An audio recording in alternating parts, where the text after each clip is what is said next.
ಮರ ಕಪಾತು ಮಾಡುವ ವೇಳೆ 11 ಕೆವಿ ವಿದ್ಯುತ್ ತಂತಿ ಸ್ಪರ್ಶಿಸಿ ಬೆಳೆಗಾರ ಸಾವನ್ನಪ್ಪಿರುವ ಘಟನೆ ವಿರಾಜಪೇಟೆ ತಾಲೂಕಿನ ಬಿಟ್ಟಂಗಾಲ ಗ್ರಾಮ ಪಂಚಾಯಿತಿ ವ್ಯಾಪ್ತಿಯಲ್ಲಿ ನಡೆದಿದೆ. ಕೆಆರ್ಪೇಟೆ ತಾಲೂಕಿನ ಕಿಕ್ಕೇರಿ ಪಟ್ಟಣದ ಕೆಂಪೇಗೌಡ ವೃತ್ತದಲ್ಲಿ ಮತದಾರರ ಪಟ್ಟಿಯ ವಿಶೇಷ ಸಮಗ್ರ ಪರಿಷ್ಕರಣೆ ಕುರಿತು ಜಾಗೃತಿ ಜಾಥಾ ಹಮ್ಮಿಕೊಳ್ಳಲಾಗಿತ್ತು. ಮೈಸೂರು ಜಿಲ್ಲೆ ಕೆಆರ್ ನಗರ ತಾಲೂಕು ಚುಂಚನಕಟ್ಟೆಯ ಧನುಷ್ಕೋಟಿ ಜಲಪಾತವು ತುಂಬಿ ಹರಿಯುತ್ತಿದೆ.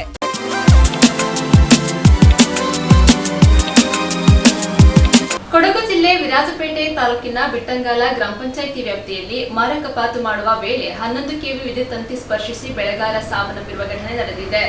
ಮರ ಕಪಾತು ಮಾಡುವ ವೇಳೆ 11 ಕೆವಿ ವಿದ್ಯುತ್ ತಂತಿ ಸ್ಪರ್ಶಿಸಿ ಬೆಳೆಗಾರ ಸಾವು. ಬಿಟ್ಟಂಗಾಲ ಗ್ರಾಮ ಪಂಚಾಯಿತಿಯ 2ನೇ ರುದ್ರಕುಪ್ಪೆ-ಜೋಡು ಭಗವತಿ ದೇವಾಲಯದ ಬಳಿ ನಡೆದ ಘಟನೆ. ಕೊಂಗಂಡ ಚೆಂಗಪ್ಪ ಸ್ಥಳದಲ್ಲಿ ಸಾವು. ಘಟನಾ ಸ್ಥಳಕ್ಕೆ ಚೆಸ್ಕಾಂ ಅಧಿಕಾರಿಗಳು ಭೇಟಿ ನೀಡಿ ಪರಿಶೀಲನೆ ನಡೆಸಿದರು. ವಿರಾಜಪೇಟೆ ಗ್ರಾಮಾಂತರ ಪೊಲೀಸ್ ಅಧಿಕಾರಿ ಶ್ರೀಲತಾ ಅವರು ಘಟನೆ ನಡೆದ ಸ್ಥಳದಲ್ಲಿ ಮಹಾಜರು ನಡೆಸಿ ಮೃತದೇಹವನ್ನು ಶವ ಪರೀಕ್ಷೆಗಾಗಿ ವಿರಾಜಪೇಟೆ ಸರ್ಕಾರಿ ಆಸ್ಪತ್ರೆ ಶವಾಗಾರಕ್ಕೆ ತರಲಾಗಿದೆ. ತನ್ನ ತೋಟದಲ್ಲಿ ಮರ ಕಪಾತು ಮಾಡುತ್ತಿದ್ದ ಚೆಂಗಪ್ಪ ಅವರ ಕತ್ತರಿಸಿದ ಕೊಂಬೆಯೊಂದು ತೋಟದ ಬಳಿ ಹಾದು ಹೋಗಿ 11 ಕೆವಿ ವಿದ್ಯುತ್ ಲೈನ್ಗೆ ಸ್ಪರ್ಶಿಸಿದೆ. ಇದರಿಂದ ಸ್ಥಳದಲ್ಲಿ ಅರುಣ್ ಚೆಂಗಪ್ಪ ಮೃತಪಟ್ಟಿದ್ದಾರೆ ಎಂದು ತಿಳಿದು ಬಂದಿದೆ. ಇಂದು ಸಂಜೆ 4 ಗಂಟೆಗೆ ಈ ಘಟನೆ ನಡೆದಿದೆ. ಗ್ರಾಮಾಂತರ ಪೊಲೀಸರು ಮುಂದಿನ ಕ್ರಮವನ್ನು ಕೈಗೊಂಡಿದ್ದಾರೆ. ಲೈನ್ ಆಫ್ ಮಾಡಲು ನಮ್ಮಿಂದ ಯಾವುದೇ ಅನುಮತಿ ಪಡೆಯಲಿಲ್ಲ.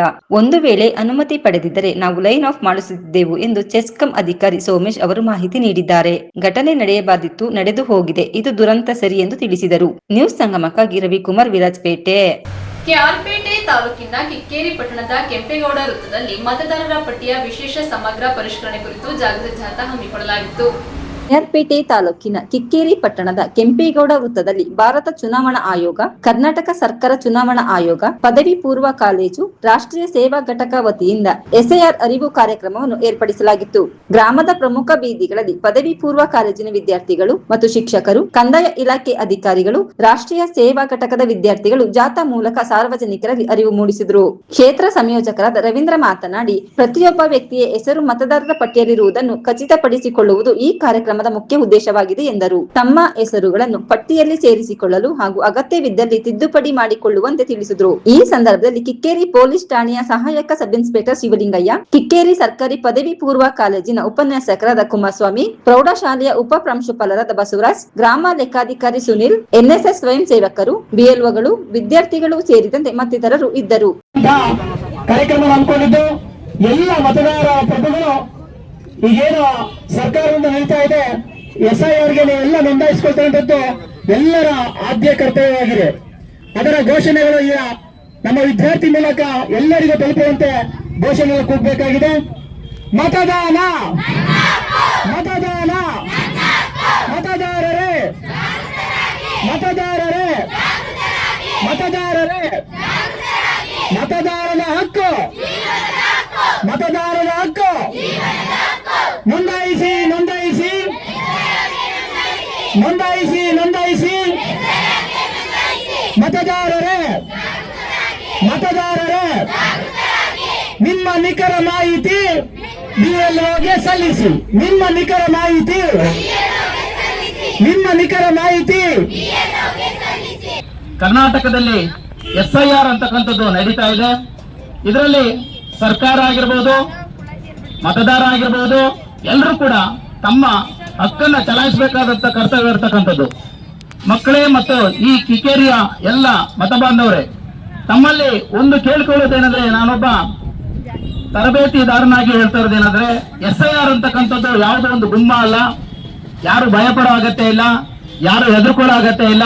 ಅದು ನಮ್ಮದೊಂದು ಹಕ್ಕು. ಈ ಎಸ್ಐಆರ್ ಅಂದ್ರೆ ಏನಪ್ಪಾ ಅಂದ್ರೆ ಸ್ಪೆಷಲ್ ಇಂಟೆನ್ಸಿವ್ ರಿವಿಷನ್, ವಿಶೇಷ ಮತದಾನದ ಸಮಗ್ರ ಪರಿಷ್ಕರಣೆ ಅಂತ ಹೇಳಿ ಕರೀತಾರೆ. ಈ ವಿಶೇಷ ಮತದಾನದ ಸಮಗ್ರ ಪರಿಷ್ಕರಣೆಗೆ ಎಲ್ಲರೂ ಕೂಡ ಒಳಪಡಬೇಕಾಗಿದೆ. ಮತ್ತು ಜನರಲ್ಲಿ ಒಂದು ಸಣ್ಣ ಅನುಮಾನ ಕಾಡ್ತಾ ಇದೆ, ಯಾಕೆ ಚುನಾವಣಾ ಆಯೋಗ 2002ರ ಮತದಾರರ ಪಟ್ಟಿಯನ್ನೇ ಕೇಳ್ತಾ ಇದೆ ಅಂದಾಗ ನಾವೆಲ್ಲರೂ ಕೂಡ ಗಮನಿಸಬೇಕಾಗಿರೋದು, 2002ರಲ್ಲಿ ಒಂದು ಸಾರಿ ಎಸ್ಐಆರ್ ಆಗಿದೆ. ಭಾರತ ಸರ್ಕಾರದಲ್ಲಿ ಭಾರತದ ಚುನಾವಣಾ ಆಯೋಗ ಈಗಾಗಲೇ ಹಲವು ಬಾರಿ ಎಸ್ಐಆರ್ಗೆ ಮತದಾರರ ಪಟ್ಟಿಯನ್ನ ಪರಿಷ್ಕರಣೆ ಮಾಡಿದೆ. ಅದರಲ್ಲಿ ಈ ಹಿಂದೆ 2002ರಲ್ಲಿ ಮತದಾರರ ಪರಿಷ್ಕರಣೆ ಎಸ್ಐಆರ್ಗೆ ಒಳಪಟ್ಟಿದೆ. ಈ ಎಸ್ಐಆರ್ಗೆ ಒಳಪಟ್ಟಿರ್ತಕ್ಕಂಥ ಆ 2002ರ ಪಟ್ಟಿಯಲ್ಲಿರುವವರು ದಯವಿಟ್ಟು ಗಮನಿಸಿ, 2002ರ ಪಟ್ಟಿಯಲ್ಲಿ ಇರ್ತಕ್ಕಂಥ ಎಲ್ಲ ಮತದಾರರಿಗೆ ಯಾವ ದಾಖಲೆಗಳು ಕೂಡ ಬೇಕಿಲ್ಲ. ಹಂಗಂತ ಹೇಳಿ ಹೊಸ ಮತದಾರರಿಗೆ ದಾಖಲೆಗಳು ಬೇಕಾ? ತಕ್ಷಣಕ್ಕೆ ಬೇಕಿಲ್ಲ. ಮೊದಲು ನಾವು ಮಾಡ್ಬೇಕಾಗಿರೋದು ಏನಪ್ಪಾ ಅಂದ್ರೆ 2002ರ ಪಟ್ಟಿ ಏನು ಈಗ ಇದಾಗಿದೆ, ಎಲ್ಲರೂ ಕೂಡ ಓಡಾಡ್ತಾ ಇದೆ, ಆ ಪಟ್ಟಿಯಲ್ಲಿ ನಿಮ್ಮ ಹೆಸರಿದ್ರೆ ನಿಮ್ಮ ಹೆಸರನ್ನ ಮತ್ತೆ ಮುಂದುವರೆದ ಭಾಗಕ್ಕೆ ಈ 2027ರ ಭಾಗಕ್ಕೆ ನೀವು SIR ಗೆ ಒಳಪಡಿಸಬಹುದು. ಇದನ್ನ BLOಗಳು ನಿಮ್ಮ ಮನೆ ಹತ್ರ ಬಂದು ನಿಮಗೆ EF ಫಾರ್ಮ್ ಅಂದ್ರೆ ಎನ್ಯುಮರೇಷನ್ ಫಾರ್ಮ್, ಆ ಫಾರ್ಮ್ ಅನ್ನ ಕೊಡ್ತಾರೆ. ಆ ಫಾರ್ಮ್ ಅನ್ನ ಭರ್ತಿ ಮಾಡಿ ಅವರ ಕೈಗೆ ಕೊಟ್ರೆ ನೀವು ಯಾವುದೇ ದಾಖಲೆಗಳನ್ನ ಕೊಡುವ ಅಗತ್ಯ ಇಲ್ಲ, ಯಾರು ಕೂಡ ಭಯ ಬೀಳುವ ಅಗತ್ಯ ಇಲ್ಲ. BLOಗಳು ಬೂತ್ ಲೆವೆಲ್ ಆಫೀಸರ್ಸ್ ಅಂತ ಕರೀತಾರೆ. ಚುನಾವಣಾ ಆಯೋಗ ಅವರನ್ನ ನೇಮಕ ಮಾಡಿದೆ. ಜೊತೆಗೆ BLOಗಳ ಮೇಲೆ ಸೂಪರ್ವೈಸರ್ಗಳು ಅಂದ್ರೆ ಮೇಲ್ವಿಚಾರಕರು ಇರ್ತಾರೆ. ನ್ಯೂಸ್ ಸಂಗಮಕ್ಕಾಗಿ ವಂಶಿ ಅನಿ, ಕುಶಲ್ ನಗರ. ವಿರಾಜಪೇಟೆ ಸರ್ಕಾರಿ ಮಾದರಿ ಪ್ರಾಥಮಿಕ ಶಾಲೆ ವಿದ್ಯಾರ್ಥಿಗಳಿಗೆ ಚಾಮಿ ಗ್ರೂಪ್ ಆಫ್ ಕನ್ಸ್ಟ್ರಕ್ಷನ್ ಮಾಲೀಕರಾದ ಸುರೇಶ್ ಅವರು ಉಚಿತವಾಗಿ ಬ್ಯಾಗ್ ಮತ್ತು ಕೊಡೆಗಳನ್ನು ವಿತರಿಸಿದರು. ಇತ್ತೀಚಿನ ದಿನಗಳಲ್ಲಿ ಕೊಡಗಿನಲ್ಲಿ ಭಾರಿ ಮಳೆಯಾಗುತ್ತಿದೆ. ಇದನ್ನು ಅರಿತ ವಿರಾಜಪೇಟೆ ಚಾಮಿ ಗ್ರೂಪ್ ಆಫ್ ಮಾಲೀಕರಾದ ಸುರೇಶ್ PS ರವರು ಸಹಾಯಕ ಅಧಿಕಾರಿ ಶ್ರೀಮತಿ ಬಿಂದು ಅವರ ಕೋರಿಕೆ ಮೇರೆಗೆ ಇಂದು ಶಾಲೆಯ ಸುಮಾರು 50 ಬಡ ಮಕ್ಕಳಿಗೆ ವಿತರಣೆ ಮಾಡಿದರು. ನಂತರ ಮಾತನಾಡಿದ ಸುರೇಶ್ ರವರು ತಮ್ಮ ಸಂಸ್ಥೆಯ ದುಡಿಮೆಯಲ್ಲಿ ಒಂದು ಪಾಲು ಬಡ ಮಕ್ಕಳ ವಿದ್ಯಾಭ್ಯಾಸಕ್ಕೆ ಮೀಸಲಿಡಲಾಗಿದೆ. ಆದ್ದರಿಂದ ಈ ಬಾರಿ ವಿರಾಜಪೇಟೆ ಸರ್ಕಾರಿ ಮಾದರಿ ಪ್ರಾಥಮಿಕ ಶಾಲೆಯ ವಿದ್ಯಾರ್ಥಿಗಳಿಗೆ ನೀಡಿದ್ದೇವೆ. ಮುಂದಿನ ದಿನಗಳಲ್ಲಿ ವಿದ್ಯಾರ್ಥಿಗಳು ಉತ್ತಮ ರೀತಿಯಲ್ಲಿ ವಿದ್ಯೆಯನ್ನು ಕಲಿತು ಶಾಲೆಗೆ ಶಿಕ್ಷಕರಿಗೆ ಪೋಷಕರಿಗೆ ಜಿಲ್ಲೆಗೆ ಒಳ್ಳೆ ಹೆಸರು ತರಬೇಕು ಎಂದು ತಿಳಿಸಿದರು. ಕ್ಷೇತ್ರ ಸಮನ್ವಯ ಅಧಿಕಾರಿ ದಿನೇಶ್ ರವರು ಮಾತನಾಡಿದರು. ಮುಖ್ಯ ಅತಿಥಿಯಾಗಿ ಆಗಮಿಸಿದ ಸಹಕಾರ ಫ್ರೆಂಡ್ಸ್ ಅಧ್ಯಕ್ಷರಾದ ಮೊಹಮ್ಮದ್ ರಾಫಿ ಅವರು ಮಾತನಾಡಿ, ನಾನು ಈ ಶಾಲೆಯ ಹಳೆ ವಿದ್ಯಾರ್ಥಿ. ನಾನು ಓದುವ ಸಮಯದಲ್ಲಿ ಶಾಲೆ ಈ ರೀತಿಯಲ್ಲಿ ಇರಲಿಲ್ಲ. ಪ್ರಸ್ತುತ ಉತ್ತರ ಅಭಿವೃದ್ಧಿ ಹೊಂದಿದೆ ಎಂದು ಹರ್ಷ ವ್ಯಕ್ತಪಡಿಸಿದರು. ಈ ಸಂದರ್ಭದಲ್ಲಿ ಶಾಲೆಯ ಮುಖ್ಯೋಪಾಧ್ಯಾಯರಾದ ಶ್ರೀಮತಿ ಅಣ್ಣಮ್ಮ, ಶಿಕ್ಷಕರಾದ ಶ್ರೀಮತಿ ಉಷಾ, ಹರಿಣಿ, ವಿದ್ಯಾ, ಆಶಾ ಸೇರಿದಂತೆ ಚಾಮಿ ಗ್ರೂಪ್ ಆಫ್ ನ ಶಶಿ, ಸಂಜು, ಅರುಣ್, ಮಣಿಕಂಠ, ಗಣೇಶ್, ಯತೀಶ್, ಭರತ್ ಭಾಗವಹಿಸಿದ್ದರು. ನನ್ನ ಶಾಲೆ ನನ್ನ ಕೊಡುಗೆ ಅಂತ ಇದೆ. ಹಾಗೇನೆ ಈ ಶಾಲೆಯಲ್ಲೇ ಓದಿದಂತಹ ರೌಫ್ ಅವರು ಮತ್ತು ಇನ್ನು ಬೇಕಾದ ಪದಾಧಿಕಾರಿಗಳು ಇಲ್ಲಿ ಓದೋರಿದ್ದಾರೆ. ಈ ಶಾಲೆ ಮೇಲೆ ಅಭಿಮಾನವನ್ನ ಇಟ್ಟು ಇಲ್ಲಿ ಈ ಶಾಲೆಯಲ್ಲಿ ಓದ್ತಾ ಇರುವಂತಹ ಮಕ್ಕಳಿಗೆ ಏನಾದರೂ ಒಂದು ಸಹಾಯ ಮಾಡಬೇಕು ಅನ್ನೋ ಉದ್ದೇಶದಿಂದ ನಿಮಗೆ ಇವತ್ತು ಒಂದು ಬ್ಯಾಗ್ ಮತ್ತು ಒಂದು ಕೊಡೆಯನ್ನ ಉಚಿತವಾಗಿ ಕೊಟ್ಟಿದ್ದಾರೆ. ಸೊ ಸರ್ಕಾರ ನಿಮಗೆ ಈಗಾಗಲೇ ಅನೇಕ ರೀತಿಯ ಸೌಲಭ್ಯಗಳನ್ನು ಕೊಟ್ಟಿದೆ. ಅದರ ಜೊತೆಯಲ್ಲಿ ಇದೇ ಊರಿನವರು ಇದೇ ಶಾಲೆಯಲ್ಲಿ ಓದಿದಂತಹ ಈ ಎಲ್ಲ ಮಾನ್ಯರು ನಿಮಗೆ ಉಚಿತವಾಗಿ ಕೊಡೆಯನ್ನ ಕೊಟ್ಟಿದ್ದಾರೆ. ಇದರ ಮುಖ್ಯ ಉದ್ದೇಶ ಏನು ಅಂತ ಹೇಳಿದ್ರೆ, ನೀವು ಮಕ್ಕಳು ಯಾರು ಮಳೆಯಲ್ಲಿ ನೆನೆಯಬಾರದು, ಚೆನ್ನಾಗಿ ಓದಬೇಕು ಅನ್ನೋ ಉದ್ದೇಶದ ಸದುದ್ದೇಶವನ್ನ ಇಟ್ಕೊಂಡು ಅವರು ನಿಮಗೆ ಕೊಟ್ಟಿದ್ದಾರೆ, ನಿಮ್ಮ ಆರೋಗ್ಯ ಹಾಳಾಗಬಾರ್ದು ಅಂತೇಳಿ. ಸೊ ನೀವು ಕೊಟ್ಟಿರುವಂತಹ ಈ ಕೊಡೆ ಮತ್ತು ಬ್ಯಾಗನ್ನ ನೀವು ಜೋಪಾನಾಗಿ ಇಟ್ಕೊಳ್ಳಿ. ಜೊತೆಗೆ ಜೋಪಾನಾಗಿ ಇಡಬೇಕು ಅಂದರೆ ಸುಮ್ಮನೆ ಮುಚ್ಚಿಡ್ಲಿಕ್ಕೆ ಅಲ್ಲ, ನೀವು ಅದನ್ನು ಪ್ರತಿ ದಿವಸ ಉಪಯೋಗಿಸಬೇಕು. ಯಾಕಂದ್ರೆ ಈಗ ಮಳೆ ಮತ್ತು ಗಾಳಿ ಇರ್ತದೆ. ನೀವು ಮಳೆ ಮತ್ತು ಗಾಳಿಯಲ್ಲಿ ಬರುವಾಗ ನಿಮಗೆ ಯಾವುದೇ ರೀತಿಯಲ್ಲಿ ನೀವು ನೆನೆಯಬಾರದು. ಅದರಿಂದಾಗಿ ಜ್ವರ ಬರುವಂಥದ್ದು, ಶೀತ ಆಗುವಂಥದ್ದು, ನಿಮ್ಮ ಆರೋಗ್ಯ ಹಾಳಾಗುವಂಥದ್ದು ಆಗಬಾರದು.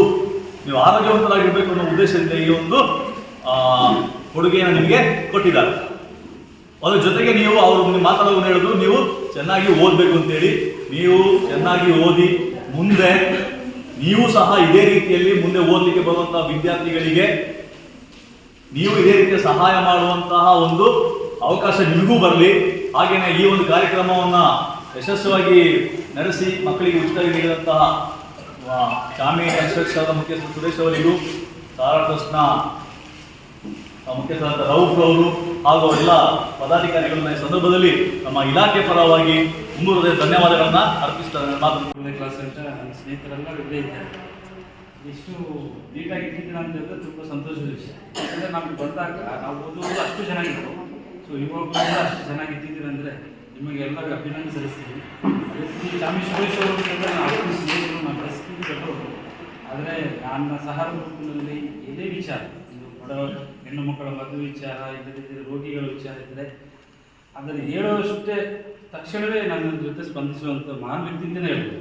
ಯಾಕೆಂದರೆ ಅವ್ರ ಜೊತೆ ಬಂದಿದ್ದಕ್ಕೆ ಅವ್ರ ವಿಷಯ ಹೇಳೋದಲ್ಲ, ಅವ್ರ ಮುಂದೆ ಹೇಳ್ಬೇಕು ಅನಿಸ್ತು ಅದ್ರ ವಿಚಾರ ಹೇಳ್ತಾ ಇದ್ದೀನಿ. ಬಟ್ ಅಷ್ಟು ಪ್ರಾಂಟಾಗಿ ನನಗೆ ಫೋನ್ ಮಾಡ್ತಾರೆ, ಅದೇನಿದೆ ನನ್ನ ಹತ್ರ ಹೇಳ್ಬಿಟ್ಟು ನಾನು ಕೊಡ್ತೀನಿ.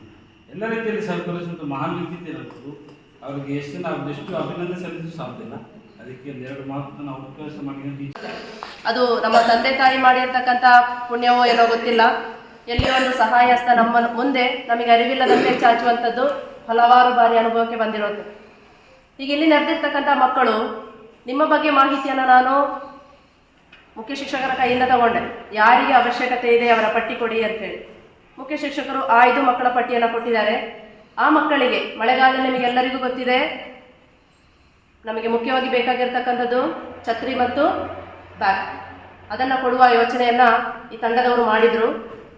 ಅದನ್ನು ಸಾಕಾರ ಕೂಡ ತಂದಿದ್ದಾರೆ. ಇದರ ಹಿಂದೆ ಅವರು ಬಹಳ ಒತ್ತಡವನ್ನು ಅನುಭವಿಸಿದ್ದಾರೆ. ಅದು ನಿಮಗೆ ಹೇಳಿದರೆ ಅರ್ಥ ಆಗೋದಿಲ್ಲ, ಅದರ ಅವಶ್ಯಕತೆ ಕೂಡ ಇಲ್ಲ ಇಲ್ಲಿ.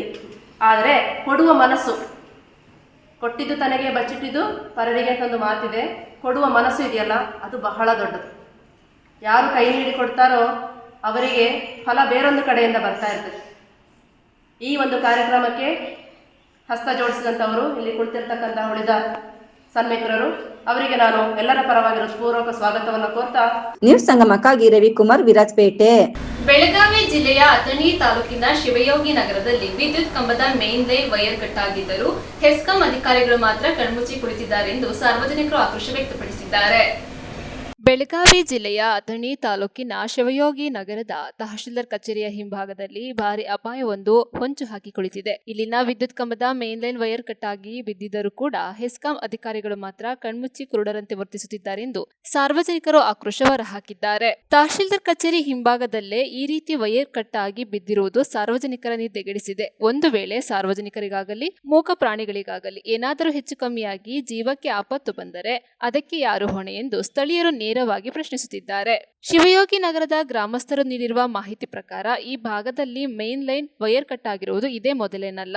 ಈ ಹಿಂದೆಯೂ ಸಾಕಷ್ಟು ಬಾರಿ ವೈರ್ ಕಟ್ ಆಗಿದ್ದು ಈ ಬಗ್ಗೆ ಅಥಣಿ ತಾಲೂಕು ಹೆಸ್ಕಾಂ ಅಧಿಕಾರಿಗಳಿಗೆ ಹಾಗೂ ಘಟಪ್ರಭಾ ಹೆಸ್ಕಾಂ ಅಧಿಕಾರಿಗಳ ಗಮನಕ್ಕೆ ತರಲಾಗಿದೆ. ಆದರೂ ಸಹ ಅಧಿಕಾರಿಗಳು ಸ್ಥಳಕ್ಕೆ ಭೇಟಿ ನೀಡಿ ಖಾಯಂ ಸಮಸ್ಯೆ ಪರಿಹರಿಸುವ ಗೋಜಿಗೆ ಹೋಗಿಲ್ಲ. ಅಧಿಕಾರಿಗಳ ಈ ಬೇಜವಾಬ್ದಾರಿತನಕ್ಕೆ ಸಾರ್ವಜನಿಕ ವಲಯದಲ್ಲಿ ತೀವ್ರ ಆಕ್ರೋಶ ವ್ಯಕ್ತವಾಗಿದೆ. ಇನ್ನಾದರೂ ಸಂಬಂಧಪಟ್ಟ ಹೆಸ್ಕಾಂ ಅಧಿಕಾರಿಗಳು, ತಾಲೂಕು ಆಡಳಿತ, ಜಿಲ್ಲಾಡಳಿತ ಹಾಗೂ ತಾಲೂಕು ಪಂಚಾಯಿತಿ ಎಚ್ಚೆತ್ತುಕೊಳ್ಳಬೇಕಿದೆ. ಸ್ಥಳೀಯ ಶಾಸಕರು, ರಾಜ್ಯ ಸರ್ಕಾರ, ಮುಖ್ಯಮಂತ್ರಿಗಳು, ರಾಜ್ಯಪಾಲರು ಮತ್ತು ರಾಷ್ಟ್ರಪತಿಗಳವರೆಗೂ ಈ ಗಂಭೀರ ಸಮಸ್ಯೆಯ ಧ್ವನಿ ತಲುಪಬೇಕಿದೆ. ಇನ್ನಾದರೂ ಈ ಅಪಾಯಕಾರಿ ಮೈನ್ ಲೈನ್ ಕಟ್ ಆಗಿರುವ ಸಮಸ್ಯೆಗೆ ಶಾಶ್ವತ ಪರಿಹಾರ ಸಿಗುತ್ತದೆಯಾ ಅಥವಾ ಅಧಿಕಾರಿಗಳು ಎಂದಿನಂತೆ ನಿರ್ಲಕ್ಷ್ಯ ಮುಂದುವರಿಸುತ್ತಾರಾ ಕಾದು ನೋಡಬೇಕಾಗಿದೆ. ಏನ್ರಿ ಮೇನ್ ಲೈನ್ ಬಿದ್ದೈತ್ರಿ, ಬಿದ್ದು ಬಡ್ಡ್ಯಾಗೆಲ್ಲ ಯಾರಿಗ್ರಿ ಏನ್ರಿ ಸಿಗಲಿಲ್ಲ, ಪಾಡು ಸಿಕ್ಕರ ಗತಿ ಏನ್ರಿ ಕಲಾಸ ಆಗೋದಾಗದು. ಹಾಂ ರೀ, ನೀವು ಯಾವ ಸಂಬಂಧಪಟ್ಟ ಅಧಿಕಾರಿಗಳು ಯಾರ್ಯಾರು ಗಮನಕ್ಕೆ ತಂದಿರಿ? ಎಲ್ಲ ಇದು ಮಾಡಿದೀವಿ ರೀ, ಅರ್ಜಿ ಕೊಟ್ಟಿವ್ರಿ, ಇಲ್ಲಿ ಮ್ಯಾಗ ಘಟಪ್ರಭಾಕ್ಕೂ ಕೊಟ್ಟಿವ್ರಿ. ಕೊಟ್ಟು ಹೋದ ಏನ್ ಕೇರ ಆಗ್ಲಿಲ್ಲ ರೀ. ಅವ್ರು ಏನಂತಾರ್ರಿ, ಮಾಡ್ತೀವತ್ತಾರ ನೀನು? ಹ್ಞೂ ಅಂತಾರ್ರಿ, ಗಪ್ಕೊಂಡಿರ್ತಾರೆ. ಹ್ಞೂ ಅಂತಾರೆ. ಇಲ್ಲಿ ಸ್ಥಳೀಯ ಶಾಸಕರನ್ನ ಯಾರಾದರೂ ಭೇಟಿಯಾಗಿದ್ರಿ? ಅವ್ರಿಗಿಲ್ರಿ, ಇವತ್ತ ಭೇಟಿ ಆಗ್ಬೇಕೈತಿವಿ ರೀ. ಹ್ಞೂ ಹ್ಞೂ. ಇನ್ನ ತನ ಏನು ಶಾಸಕರ ಕಡೆ ಹೋಗಿಲ್ಲ. ಇಲ್ಲಿ ಯಾವುದೇ ಅನಾಹುತ ನಮ್ಮ ಅಥಣಿ ಆಫೀಸ್ಗೆ ಅರ್ಜಿ ಕೊಟ್ಟಿದ್ರೆ ಕೊಟ್ಟೈತಿರಲ್ಲ. ಹ್ಞೂ ರೀ, ಇದು ಎಷ್ಟನೇ ಸಲ ರೀ ಹರಿದು ಬೀಳೋದು? ಎಟ್ರಿ 3-4 ಸಲ ರೀ. ಈಗ 4 8 ರೀ ಹರಿದು ಬಿದ್ದರೆ ಏನೋ ದೇವ್ರ ಕಾದನ್ರಿ. ಇಲ್ಲ ವಾರದಾಗ 3-4 ಸಲ ವಾರನಾಗ 3 ಸಲ ಹರಿತೀರಿ. 4 ಸಲ ಹರಿತ ಅದು ಪ್ರತಿ ಸಲ ಹರಿದು ಮತ್ತೆ ಬೇರೆನೇ ಕಡೆ ಪಾಡ ಆಗ್ತೈತ್ರಿ. ಪಾಪ ಅವ್ರಿಗೆ ತೋಟಪಟ್ಟ ಅವ್ರಿಗೆ ಅನುಕೂಲ, ನಮಗೂ ಅನುಕೂಲ. ಮತ್ತೆ ಇಲ್ಲಿ ಆದ್ರೆ ಅನಾಹುತ ಆದ್ರೆ ಯಾರು ಹೊಣೆಗಾರ? ಜರದಾಗ ಉಳ್ದಾವ್ರಿ, ಎಲ್ಲ ದನಗಳ ಮ್ಯಾಗ ವೈರ್ ಬೀಳ್ದಿತ್ತು. ಅಲ್ರಿ, ಇಟ್ಟು ಹುಡುಗರ ಇಟ್ಟು ಹುಬ್ಬಚ್ಚಿ ಅದಾವು, ಮ್ಯಾಗ ಬಿದ್ರ ಗತಿ ಈಗ ಬಡ್ಡಾಗ ಹುಡುಗರು ಇರ್ತಾವ್ರಿ. ಯಾರಾಗಾರು ಇವ್ರು ಕೇಬ್ಯಾರ ಹಾಕಾರು. ನ್ಯೂಸ್ ಸಂಗಮಕ್ಕಾಗಿ ಮಹೇಶ್ ಶರ್ಮಾ, ಬೆಳಗಾವಿ. ಮೈಸೂರು ಜಿಲ್ಲೆ ಕೆಆರ್ ನಗರ ತಾಲೂಕಿನ ಚುಂಚನಕಟ್ಟೆಯ ಧನುಷ್ಕೋಟಿ ಜಲಪಾತವು ತುಂಬಿ ಹರಿಯುತ್ತಿರುವ ದೃಶ್ಯ ಕಂಡುಬಂತು. ಕಣ್ಮನಸೋರೆಗೊಂಡ ಧನುಷ್ಕೋಟಿ ಜಲಪಾತದ ವೈಭವ, ಡ್ರೋನ್ ಕ್ಯಾಮೆರಾದಲ್ಲಿ ಸೆರೆಯಾದ ದೃಶ್ಯ ವೈಭವ. ಮೈಸೂರು ಜಿಲ್ಲೆ ಕೆಆರ್ ನಗರ ತಾಲೂಕಿನ ಚುಂಚನಕಟ್ಟೆಯಲ್ಲಿರುವ ಧನುಷ್ಕೋಟಿ ಜಲಪಾತ ಕಾವೇರಿ ನದಿಗೆ ಹರಿದು ಬರುತ್ತಿರುವ ನೀರು, ಕೆಆರ್ಎಸ್ ಅಣೆಕಟ್ಟಿನಿಂದ ಬರುತ್ತಿರುವ ಕಾವೇರಿ ನೀರು, ತಲಕಾವೇರಿಯಿಂದ ಹರಿದು ಬರುತ್ತಿರುವ ನೀರು, ಪ್ರಕೃತಿ ನಡುವಿನ ಈ ಸೌಂದರ್ಯ ಕಣ್ಣು ತುಂಬಿಕೊಳ್ಳಲು ಸಾಲದಂತಾಗಿದೆ. ನ್ಯೂಸ್ ಸಂಗಮಕ್ಕಾಗಿ ವಿಶೇಷ ವರದಿ ಡಾಕ್ಟರ್ ಎಚ್ ಎಂ ರಘುಕೋಟಿ, ಕುಶಾಲನಗರ. ಕೊನೆಯಲ್ಲಿ ಮತ್ತೊಮ್ಮೆ ಹೆಡ್ಲೈನ್ಸ್.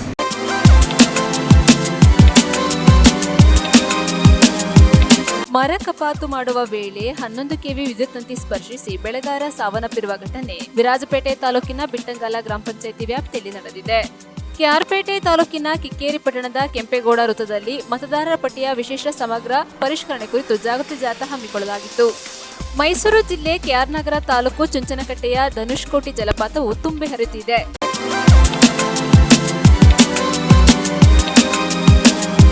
ಇಲ್ಲಿಗೆ ನ್ಯೂಸ್ ಸಂಗಮ ಮುಕ್ತಾಯವಾಯಿತು. ಸುದ್ದಿ, ಮಾಹಿತಿ, ಮನೋರಂಜನೆಗಾಗಿ ನೋಡ್ತಾ ಇರಿ ಸಂಗಮ ಟಿವಿ. ವಂದನೆಗಳೊಂದಿಗೆ ಸುಪ್ರೀತಾ ಎಲ್ಎನ್.